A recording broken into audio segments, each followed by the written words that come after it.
What's going on, guys? Cody. Gosh. Rona's jacking up my hairdo. What's going on, guys? Cody from Motorcycle MD. I hope you guys are all doing well. In this video, I'm going to be showing you guys exactly how to safely remove the front tire of your motorcycle. Now, this video will particularly help anyone who has maybe a cruiser or some kind of bike that does not have a center stand. This does not go for many of the sport bikes. You need a different system for that, and it's a little bit tricky when it comes to this type of removal. But I'm going to show you guys how to do it safely. We'll also go through a couple of quick vital checks that we can do on the front wheel, as well as some of the braking system when it comes to removing the front wheel. So let's knock it out.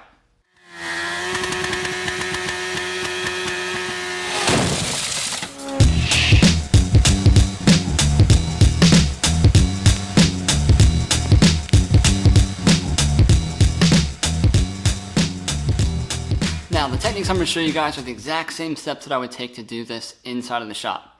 I rarely put bikes on the lift backwards. It's just kind of a pain, depending on how large it is. Mainly your VT750s, VTX 1800 Valkyries. A lot of those bikes that are cruisers don't have center stands, but need a front tire removal. It just makes it really difficult to go on and off the bench like that. So doing it on the ground is honestly the safest way for me to do it.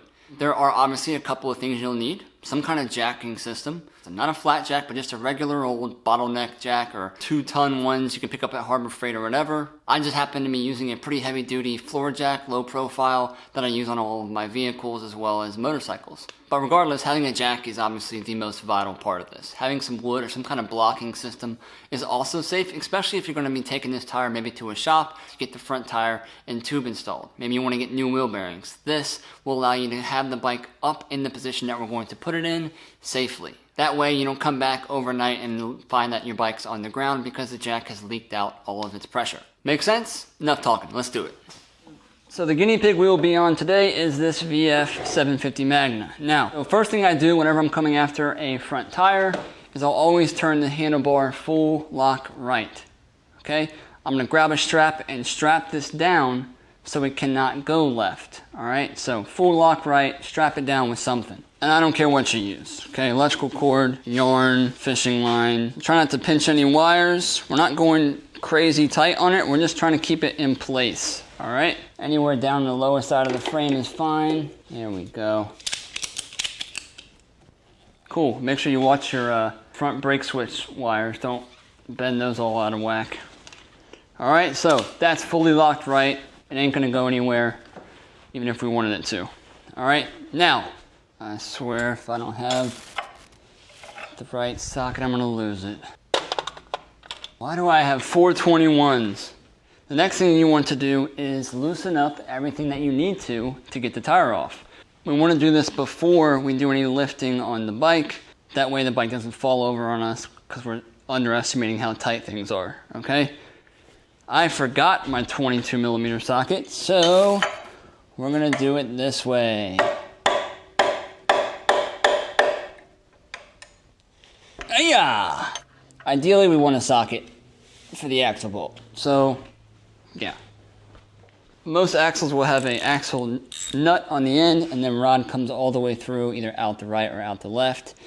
Some will have an Allen head on this side, which is great. Helps you spin it if it's stuck or something like that. But this is just a nut. You can take this all the way out if you wanted to, but I like to leave it a little bit in so we can give it a little tap love to get the axle out the other side. Grab these pinch bolts. These are not very tight.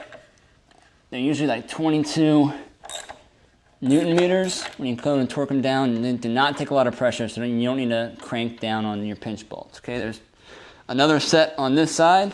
I will not need to loosen or remove the front brake caliper, especially on single brake style front ends. On dual caliper front ends, you will likely need to remove one or if not both of them to get the tire out, especially when it comes to like the VTX 1800s or any of those classic models with the long swoop that comes down far and the caliper is like right in front of the rear fender.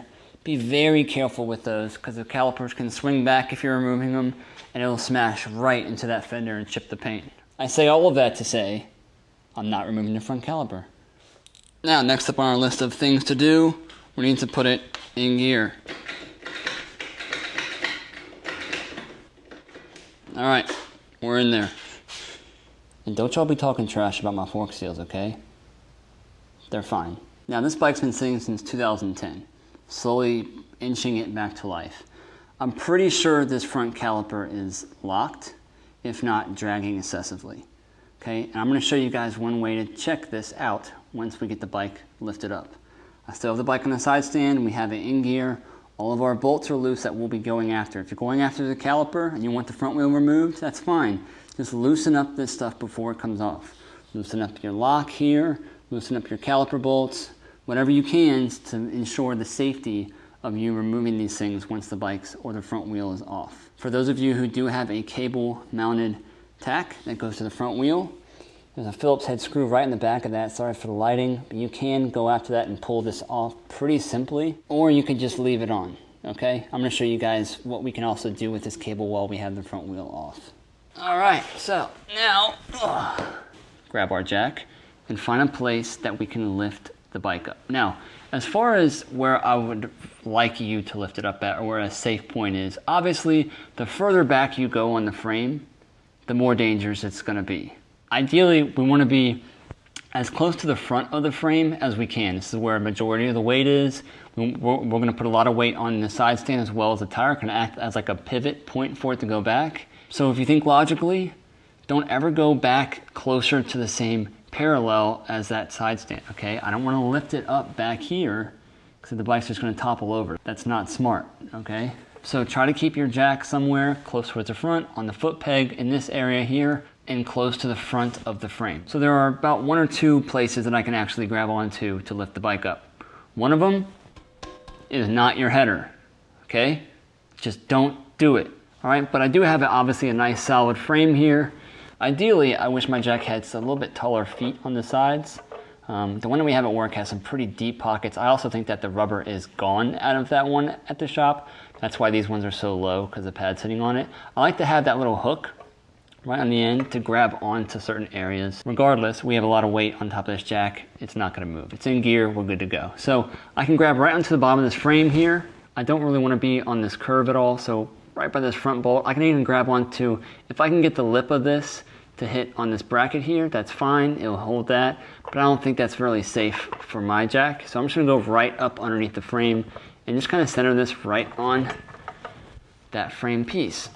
Let's see. Hold the camera and jack the bike up.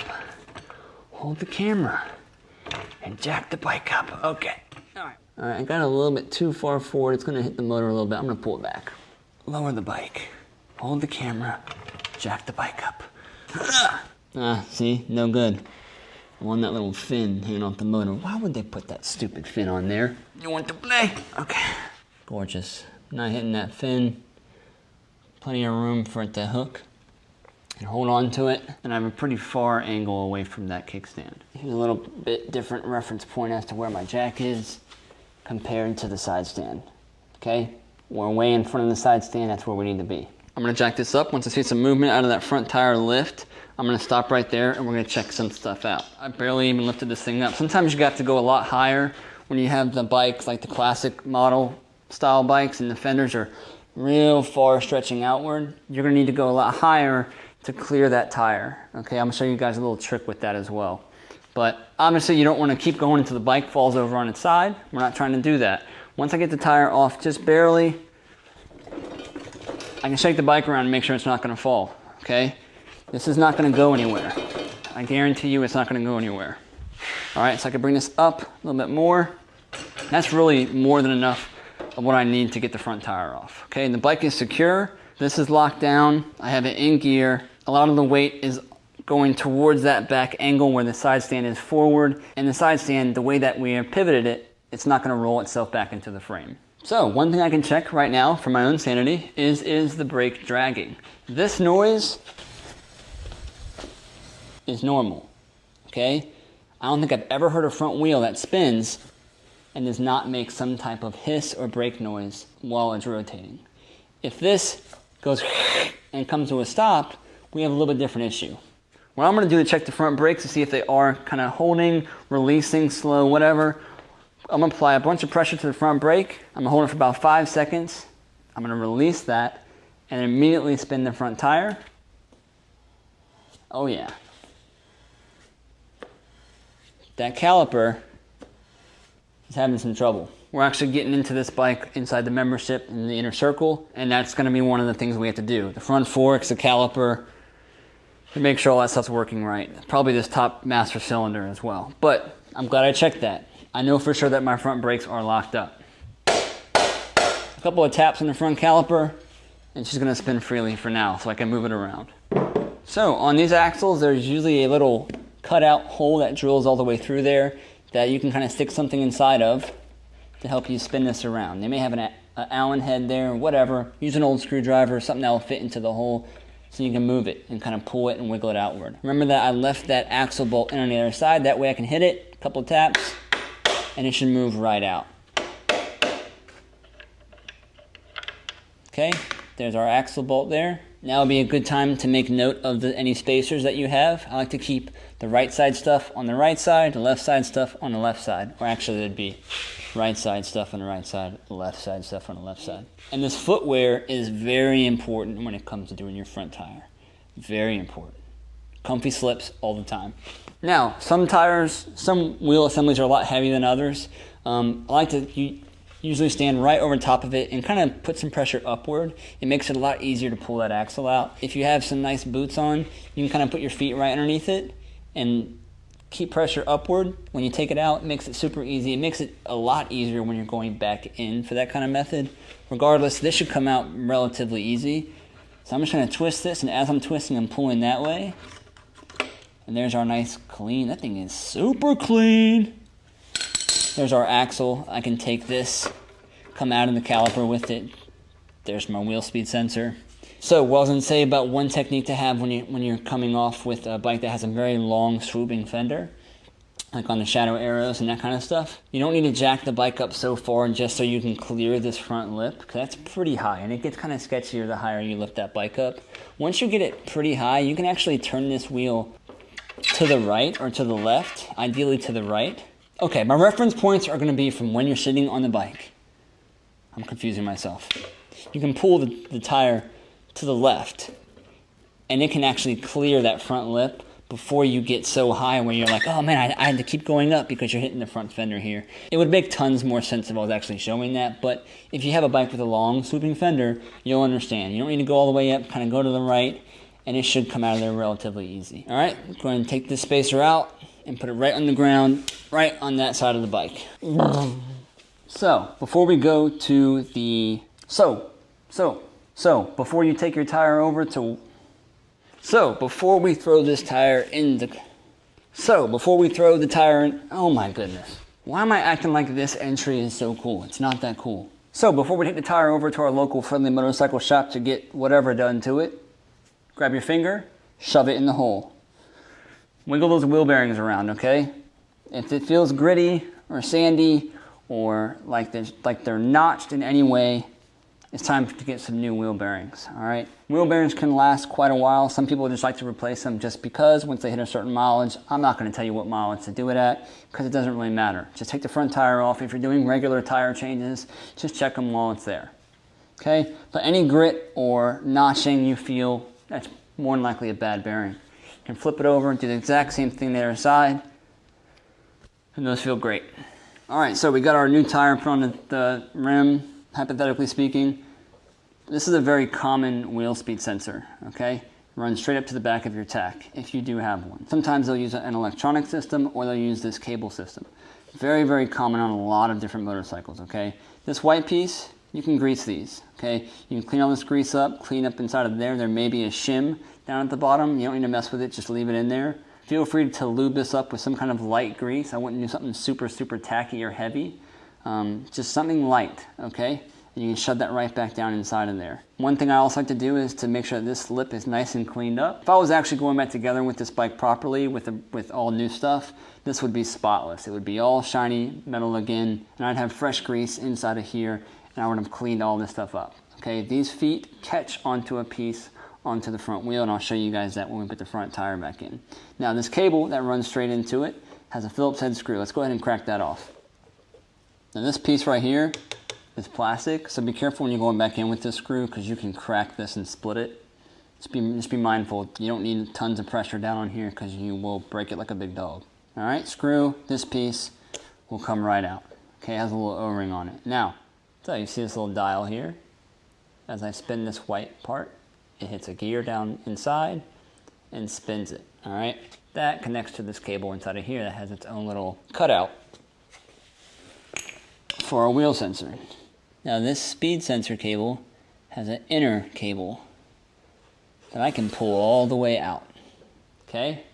Pretty crazy, right? This end has that piece that will attach onto our sensor down there. This other end has a little squared tip that feeds into the speedometer. You can take these and clean them off, throw a little bit of gear oil on them, or you can do 10W40 oil, really. I don't want anything too heavy, thick going onto this, just because it's trying to mull through thick grease that you put on it. Keep it light, some kind of oil, gear oil, 80 weight, 30 weight, 50 weight, I don't care. Anything's better than nothing. You can take this and throw it right back in.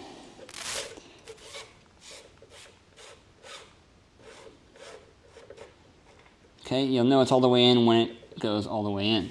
So I'll take that and line it up with my little part here. Press that back in, put this back on. This actually feels really against my nature to put something that's this grody back together. But I'm not cleaning it out right now. That's for another day. Let's go ahead and throw this front tire back on. Our front wheel on the brake side will have this little, it's like a little locking thrust washer. Okay, it's got 2 feet on it. That's for our wheel speed sensor. We don't want to line the white tab up so it hits directly on those. We want to turn it to the side a little bit so that this can catch and spin that white piece inside of that gear. I hope your common sense will see and recognize that. Okay, so I'm going to go ahead and line this up inside. Now this is where it gets a little tricky. What we want to do first, before we throw this spacer back in, clean this all up, get all the grime off of it.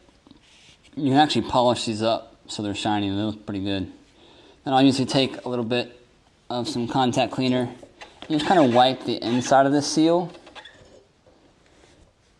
as well as the outside. It's a great time to clean up your rim, by the way, before you go back on as well. And what I'll do, take a little bit of some nice grease that you got. I like to brush it on the inside lip of our seal. Okay, just on the inside. Okay, I want to leave the exterior of the seal as dry as possible. I don't want any grease hanging out. Take this, twist it on in there, and now it's nice and sealed. It's got brand new grease inside of there to make it last long, and our whole outside is dry, so no grime will then try to stick to it. Inevitably, it will eventually work its way out as it gets heated up or whatever, but right now it's dry, and that's how we want it to be. All right, one quick reference point we need to point out here on this sensor is this stay right here. Okay, see how it's notched like that? We need to pay attention to that when we're going back on with our tire, and it will make total sense once we go back on. All right, so before we go full on with our wheel speed sensor, same thing on this side with the seal. Get it nice and cleaned up. Just throw it on the inside of the seal, as well as on this backing plate, little locking tab that attaches to that sensor. Take this guy, we're gonna go ahead and make sure our white part is not lining up directly with the 2 feet on here. We're gonna go counter of those, so it'll sit all the way in flush. Okay, that's sitting in there nice and flush. If it was not flush, let's see, like this. Okay, and then the sensor would no longer contact with that. You'd actually fight it and probably break something trying to go in there. So turn it opposite of that locking tab in there. It'll sit in there flush. Now, remember this sticky outie? We have another sticky outie on the fork there. This needs to go behind that. This little sticky outie needs to go behind that sticky outie. Okay? Because if you think, when a wheel is rotating forward, things are turning forward. If this sticky outie was in front of that sticky outie, it would rotate. All right, so keep an eye on your spacer over here. Make sure you're lining up with your brake pads. Spacer's in. Wheel speed sensor is in. If I lift the tire straight up and line it up with the axle, it would be behind the sticky outie. Okay, now we're ready for our axle, but the axle isn't ready for us. Okay, wipe this down, Make sure it's nice and clean. This thing is freaking beautiful. Take some grease. This axle has seen no miles. And just paint you on a nice little coating of grease.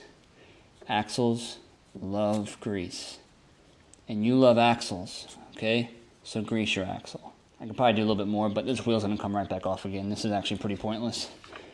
All right, so, yeah. This is not wanting to go in front, so I'm gonna do a maneuver here. Lift the tire up. Put my foot underneath it. Spacers in there. Grab my axle.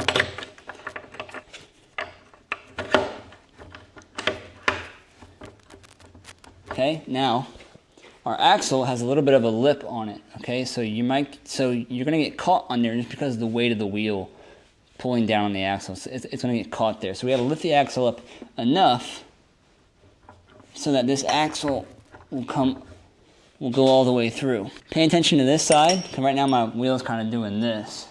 Pay attention to this side, just have a glance over here, make sure that's lining up.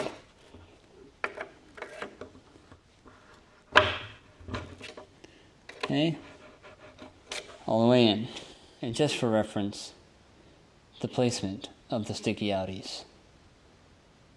Wheel sensor behind the one on the fork. Alright, so once we have that on, it's torque time and axle seating time, okay? So, axle's through, our nut is back on there. Let me go ahead and grab my torque wrench. Click! I just don't have my torque wrench with me. Your manual will tell you exactly what torque specs you should be at. Okay, so what I do first is once I have my axle nut torqued down, okay, either I need to hold this side and give it a nice torque. Next, I will go after the same side that the axle bolt was on for the pinch bolts. Go ahead and lock those in.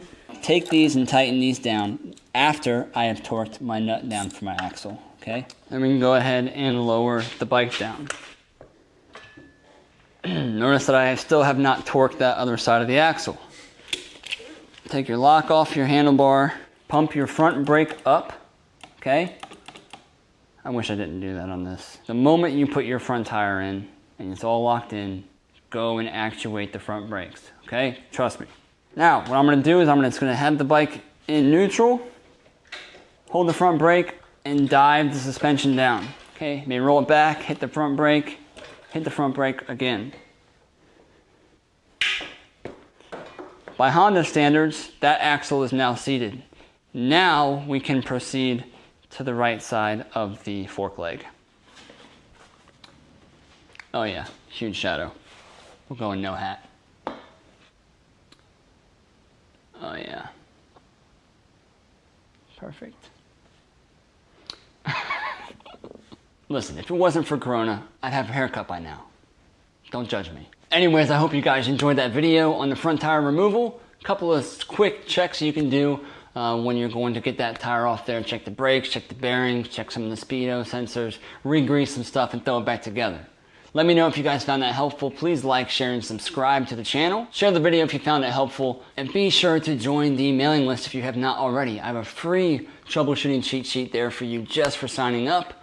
You'll get updates on when we do live streams or when a new video comes out or a new blog post or whatever. I'm loving this serious outro with this morning hair. It's perfect. So one last thing, if you enjoy the content that you see here on the YouTube channel, I have tons of more exclusive videos that are not here inside of the inner circle. In there, we have a private Facebook group, a community forum, hours, if not days, of more in-depth content for you to enjoy. And on that platform is where I spend the majority of my time answering and helping the members out who are inside of there. The same type of questions that you will put down in the comments are on Instagram or Facebook. The best place to get access and help for whatever you're working on is through there. I have a description and link below. So as always, Cody from Motorcycle MD, bearing the storm, getting through Corona, bringing you guys some quality tips and tricks for your next build or your daily rider. Stay safe, stay healthy, and ride safe. Later, guys.